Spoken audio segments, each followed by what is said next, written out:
I had only slept for 2 extra minutes. When I woke up, it seemed like something big had happened outside. The loud air raid siren blared, and a military helicopter crashed into the neighboring building.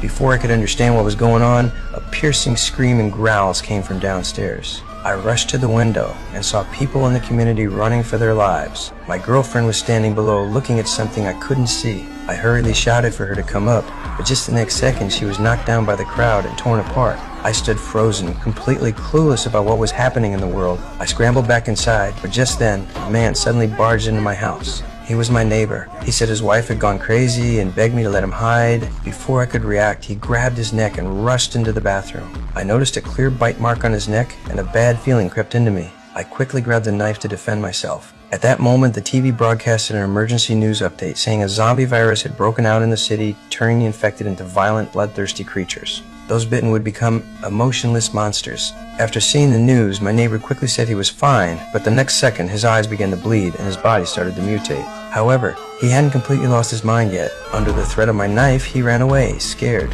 I quickly locked the door, but then I heard a terrible scream outside. Through the peephole, I saw my neighbor torn to pieces by zombies. That completely stunned me. I knew the outside was already overrun by zombies. The first thing that came to mind was my parents. Unfortunately, my dad sent me a message saying they were safe for now and urged me to stay inside. It was then I realized survival was up to me. To keep zombies from breaking in, I quickly pushed the fridge against the door, then covered the windows with paper so the zombies outside wouldn't spot me. Next, I moved the bed into the living room so I could always keep an eye on the door. Every day, I would draw a line on the mirror, reminding myself that I had to survive. But that night, just as I was about to sleep, I heard movement in the bathroom. I immediately had a bad feeling, picked up a baseball bat, and quietly went out. I didn't expect a zombie to crawl through the bathroom ventilation pipe. I quickly hid behind the sofa, watching as the zombie slowly walked toward me.